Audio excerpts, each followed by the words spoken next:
I don't place Body Count in that category. I didn't want to do a rap-rock hybrid. Body Count was deliberately intended not to be hip-hop. I did not rap any of the lyrics. I already had an established rap identity, so the demarcation line between Ice-T and Body Count was very important to me. The album had to be straight-up rock. I wanted to tour with Slayer. I wanted to go out with Rollins' band. I wanted to hold my own with the real rock cats. We did that first tour, and then we didn't know what we were going to do with the band. Over at my label, Howie Klein got wind that I had a rock band. Seymour Stein was Howie's boss at Sire. But Howie was more the day-to-day guy, the guy in the trenches. So Howie Klein called me up and said, "Ice, I'll sign Body Count." I didn't even know that was possible, that I could have two separate deals at the same label, one from my hip-hop records and one from my metal band. "Cool," I said, "let's do this." We went into the studio, laid down the tracks for our first self-titled album. The record contained the song Cop Killer, and the cover art was that badass guy with the words Cop Killer tattooed on his chest. Everybody at Warner Brothers was happy with the album. Nobody had a problem with shit. Life was nearly perfect. But we'd later see a different side of everything and everybody. On the strength of that first record, we hit the road. Pretty fast, Body Count picked up a following, especially internationally. Soon we were jetting all over the world.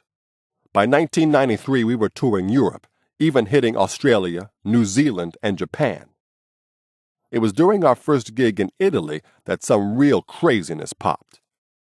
The thing about playing a rock gig in Italy, which I didn't know at the time, was some of the fans were a bit behind the curve. Back in the day, the old punk bands like the Sex Pistols and the Clash used to tour Europe, and the Italian punks, just like the English punks, used to spit on them. Freaky as that sounds, unloading a big glob of spit on your heroes was a sign of respect. Punk turned everything upside down that way.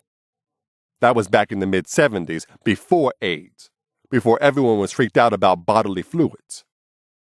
These punks in Italy never got the memo that spitting was played out. And when we opened up our Italian tour, these cats in the Milan arena were still on that trip. In the middle of the stage, I grabbed the microphone and laid it down. "Dig," I said. "You can go ape shit. You can jump on the stage and wild out. I don't give a fuck. But one rule, don't fucking spit." Most places they understood it, but maybe the Italians didn't understand my English. We soon found there were a few of these cats, soccer hooligan-looking dudes, who were still into that spitting game. We were into our first song, and these dudes in the front row are spitting at us. Now, I'm getting offended, because number one, I'm not the dead Kennedys or Jello Biafra. And number two, this ain't no 1977. Dog, spitting is fucking nasty. I don't know what kind of diseases you got in your fucking mouth. Actually, the spitting hadn't touched me yet, but from the first song, this one group of fans is steady spitting on Ernie. He's playing guitar right near the edge of the stage, and there's this actual waterfall of saliva going over in his direction. A few songs later, as we were getting ready to go into Cop Killer, I walk over to Ernie. His guitar is drenched in spit. Ernie says, "It's mostly that one motherfucker in black right there." I see this kid in a black t-shirt, stringy black hair. They're not even punk rockers, just some young asshole Italian kids. I looked at the kid in the black. He responds by spitting right on me.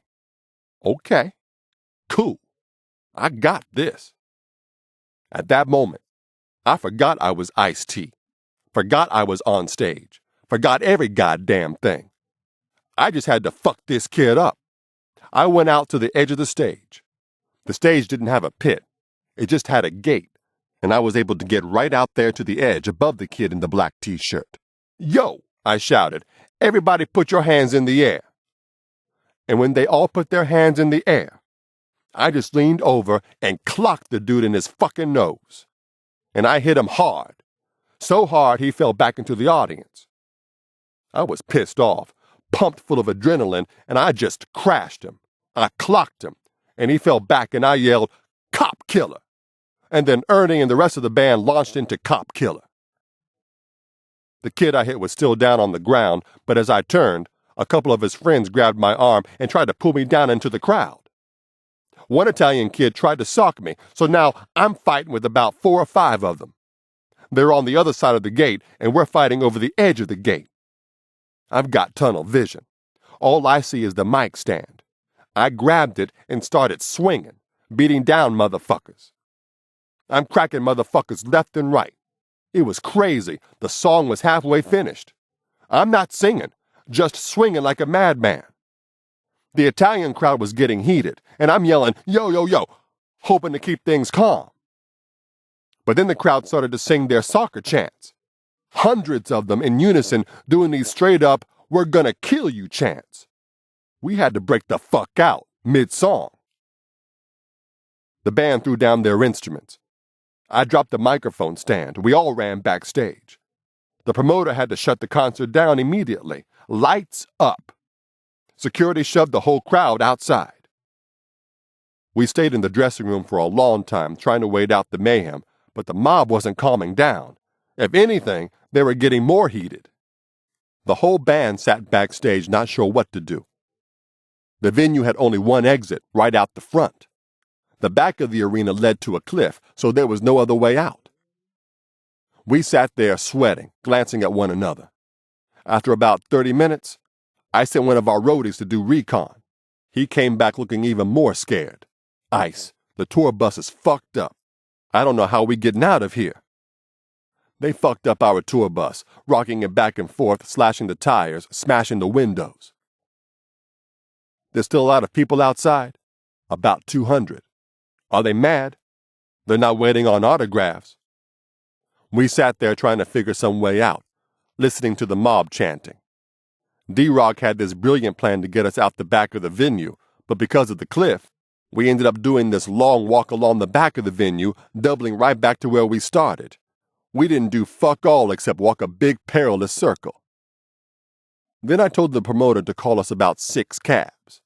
And when they showed up, I said, "Okay, please, can we get the fuck out of here?"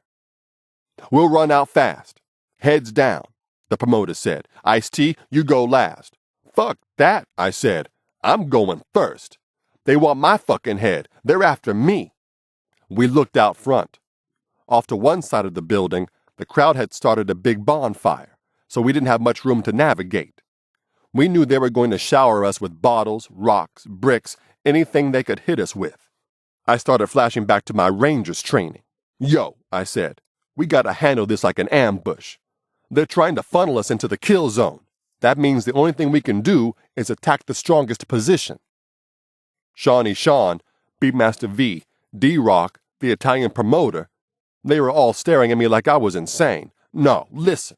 This is the only way. We're going to run straight into the hurricane. If we get past the strong shit, we'll be safe." We made our first direct assault. It was me, Shawnee Sean, Ernie, and the promoter. We dashed straight into the mob, and this brick came flying at us, missed me by about 5 feet. Bottles are smashing. They're all screaming, but we somehow made it to the cab, with mobs of pissed-off Italians in hot pursuit. We piled into the taxi, but the cab driver was so freaked out, he jumped out and ran away. The mob surrounded the cab, but now we had no driver. The promoter was in the passenger seat. Me, Ernie, and Shawnee Sean were in the back.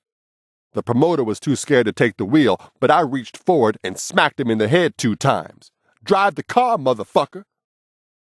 The promoter slid over to the wheel, but where? "Just floor it," I said. So we stole that cab, drove straight into the crowd. People were slamming their hands on the windows, dudes were bouncing off the hood. We didn't have a plan, just bashed our way out of the danger zone. We wound through the dark streets of Milan until we were about a mile away from the venue. Then I realized that in addition to possible assault and inciting a riot charges, we were not doing ourselves any favors by driving around in a stolen taxi cab. We jumped out in the middle of the street. I ordered the promoter to take the cab back to the venue before we found ourselves looking at Grand Theft Auto, or whatever was the Italian legal equivalent.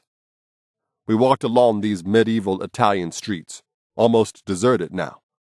It's pitch black outside, and we were all wearing our black body count coats.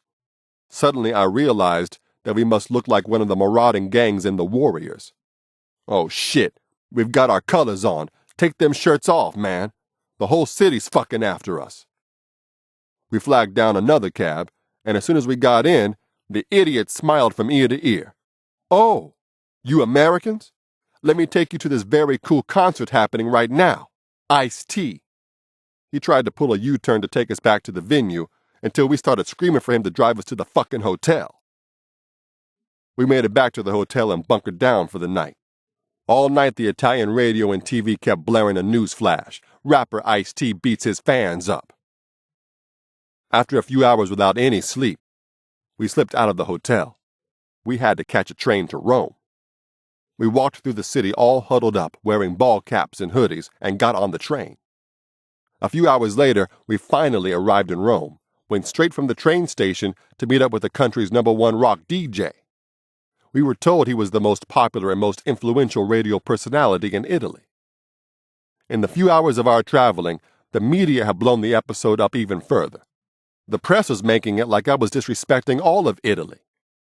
We went into the studio. The DJ and I shook hands, and he went right on the air live, talking lightning fast in Italian. All I could catch were a few syllables: Ice-T, body count, Milano. Then he flipped into English and asked me what happened. Man, we were having a great show. Then guys in the front row were spitting on us. I asked them several times to stop spitting on us. Long story short, I ended up punching a guy in the face. I didn't know how this DJ was going to react, but he flipped the script. I later found out what he told his audience in that staccato Italian. Look, Italy, we love Ice-T. What did we expect him to do? This is why we love Ice-T. 'Cause he's a gangster. Because if you disrespect him, yes, he will punch you in the face. Some clowns try to ruin his concert. We should be angry at them. Ice-T is a guest in our country. We invited him to do all these sold-out shows, and we love him. So he flipped the whole shit on the assholes who'd been spitting. We'd escaped the Milan mayhem, and we needed him to squash the situation for the next shows we had to do. There was a real risk the rest of our European tour would go up in smoke. But due to him being the man, he was able to flip it 180 degrees. Instead of the line playing in the media that Ice-T had disrespected Italy, he made it clear that a handful of idiots had disrespected Ice-T. We drove through the narrow Roman streets, winding over to the next arena. Sound check was no drama, and all the cats at the venue were shaking their heads, saying they were embarrassed by the behavior of those fans in Milan. One thing I learned about Italians: they're hot-blooded, proud as hell, easy to rile up, but they also respect the fact that you'll stand up for yourself. By the rest of the shows in Italy, the whole story had reversed, and all the Italians I met told me, "Look, Ice, we apologize for Milan." We loved the rest of our European gigs. Of course, it goes without saying, we haven't been back to Milan since. This audiobook is continued on Disc 5.